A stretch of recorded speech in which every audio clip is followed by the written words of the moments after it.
Hello everyone, it's Nady, and today we'll be testing out the Milani Conceal and Perfect Foundation. As you fabulous people know, this is about the product, not the people behind it. Any tiff you may have with them, please cast it away because this is a channel of positive energy. Okay? Thank you. So, this is definitely not a new product at all. This shit has been around for a long ass time, but I'm always hearing TATI talk about this on her channel. This is definitely a TATI made me buy it. She's one of those YouTubers that I absolutely love and trust, but I'm curious to know how this reacts to my skin because a lot of products that I don't like, typically the bigger beauty gurus love and vice versa. And I feel like this has kind of become one of those cult classic products where you either love the shit out of it or you hate the fuck out of it. I know, I've always wanted to try it, so I finally bit the tit and got it. I'm on the Milani website right now. No, I don't want 15% off. This little bitch will run you $10, and it looks like they have 19 shades to choose from, but honestly, it doesn't go very light and it doesn't go very dark. It's mainly in the medium tone section, which is kind of a big bummer, especially if this is as good of a product as people are saying. That leaves a lot of people out who can't try this. On the Milani website, this has 5 stars, pretty damn good, but I feel like we'll get more in-depth reviews if we go to the Ulta website. I feel like they're brutally honest as fuck there. Ooh, on Ulta's website, it only has 3.5 stars, but they do only have like 9 shades to choose from here, so maybe that has something to do with it. Ooh, I called that shit. The first negative review says Milani needs to come out with more shades because there are not 9 shades in this world. More fair shades and more darker shades, please.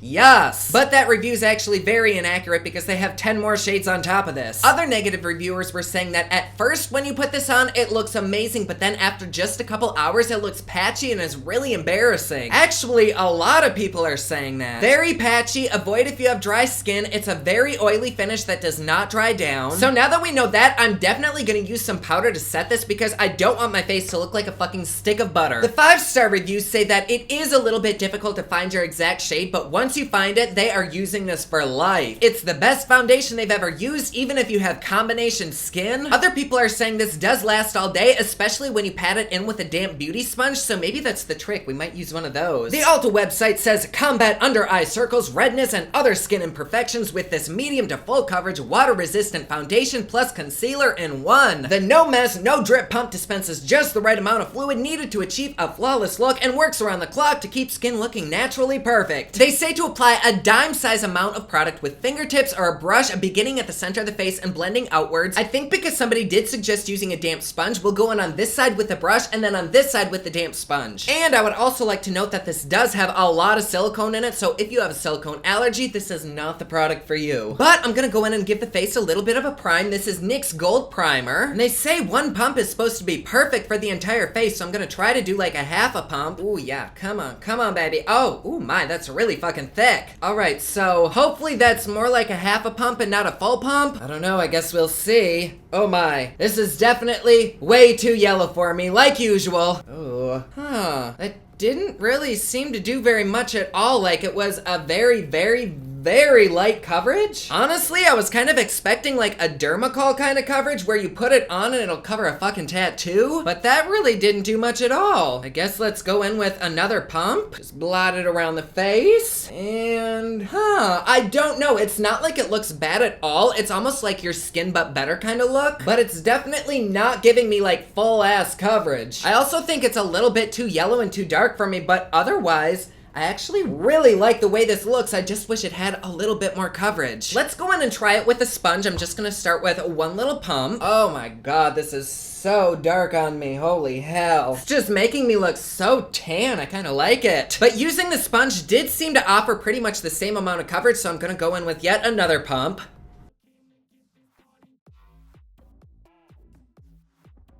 Oddly enough, I actually like the brush side better. Like this side with the sponge just looks a little bit more cakey to me. I don't know if it just needs to dry down, but for some reason the brush side looks more smooth. That rarely ever happens to me, so I'm just gonna buff this side out so that they look even. But here we have it. It's not like this foundation looks bad at all. In fact, if it stays looking like this, I am definitely gonna go get my right shade because this could easily turn into one of my favorites. But it's still not giving me like full coverage, so I think I'm gonna take 1 more pump and spread that throughout the entire face. Which means to cover my entire face, I used 5 pumps of this stuff. And on camera, I think it does look really, really good, but in person, I can still see redness showing through right around here, and I can still see flaws, but it did seem to cover up a lot of stuff. And I can also see what they mean about it looking greasy. Like, look at that. Doesn't it look like I dipped my face in bacon grease? They do also say that you can use this as a concealer. You just take a drop of it and pat it underneath the eye. So I'm gonna take a drop of it and smush it right underneath both. Ooh. Wow, that actually is concealing really nicely. Maybe instead of my finger, let me pat this in with a sponge. Maybe a little bit more. And here we have it. It does look really fucking good. Like, it's not cakey on me at all, but that's what a lot of people said, that it started off good, but it turned kind of gross after a few hours. Underneath the eyes, it looks good. It is a little bit creasy, so I am gonna have to set that. But pretty much everywhere else, it looks awesome. Despite the fact that it is a good 2 shades too dark for me. But because I use this as a concealer, there's really no under eye brightness happening, so I'm gonna go in with this Yves Saint Laurent Touche Éclat. This is not a concealer, it's just a highlighter pen, and I'm just gonna put this where I normally highlight with the concealer, just to add a little bit of dimension to my face. There we go. Let's set this with a bit of powder. I'm gonna go in with Laura Mercier translucent setting powder. Actually, I'm just gonna dust that all over my entire face so that we really aren't shiny throughout the day. Wow, that actually looks really good. I mean, really fucking good. I still think the side that I originally used a brush on looks smoother than this side that I used the sponge on, but overall,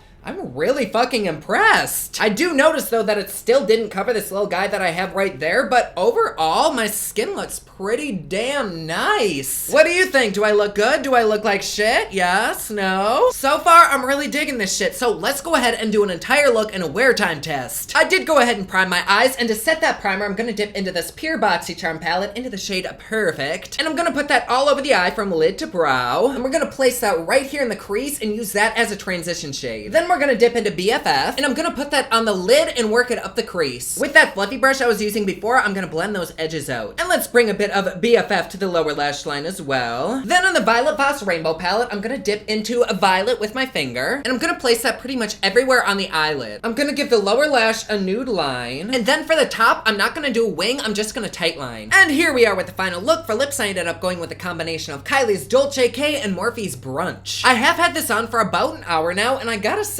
it still looks pretty damn good, so let's do an official wear time test. I will see you in just a second.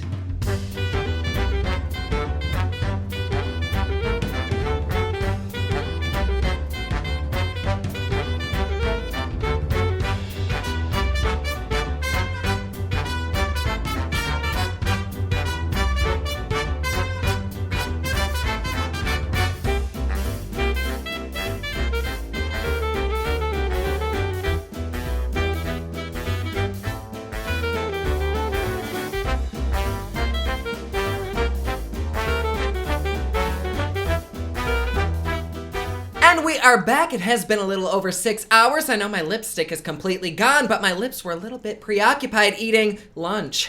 Anyways, this foundation still looks fucking amazing. Like, it is not patchy on me at all. It is definitely sinking into my creases and my fine lines, so that's a little bit of a concern, but otherwise, this shit is banging. I don't know that I would wear this for much longer than 6 hours because that creasiness is a real issue, but I mean, if you tap it out, I guess it kind of disappears, but it's starting to look a little bit old, you know what I mean? It just has that not so fresh feeling. I mean, it looks great. It's just getting to the point in the day where I'm ready to not have this on, and even though I say that, I feel like you could definitely get at least another 3 or 4 hours of good use out of this before it actually starts to look bad, because it's not like it looks terrible right now. I can just tell that it's not as good as it was. It doesn't mean it looks bad, it's just not as poppin'. Overall though, I actually do really like this foundation. Like, it feels really good on my skin. It doesn't feel like there's anything on my face, like I can't tell I'm wearing a foundation. It's not heavy on me, it's not oily, it's really comfortable. And I really appreciate the fact that I can actually touch my face and it won't just rub away like a lot of foundations will. Like, I've had this on for a long time and nothing is happening. So, do I recommend this foundation? I honestly do. Like, I definitely see what the hype was with TATI. I don't think this is the most longest lasting foundation, but I think for shorter stints, this is amazing. For $10, you really can't beat it. Like, truthfully, this reminds me of some really expensive high-end foundations, and I think I might replace them with this. So yes, Tati was totally right. I love it. But there you go. Like always, please be sure to subscribe and hit that notification bell down below so that you're notified anytime I upload a new video. Don't forget my newest collection of highlighters, including Black Ice, which does change from black to white, is available at thepopluxe.com. Also, my latest album, Kiss of Fame, is available everywhere online that music is sold. Thank you so much to everyone who's supporting them. Comment down below, let me know what you thought of this video. Don't forget to like and subscribe. You can follow me on Snapchat, Instagram, and Twitter at OfficialNady, and you can follow me online at thepopluxe.com. Thank you so much for watching. I love you all, and I will see you again soon. Bye.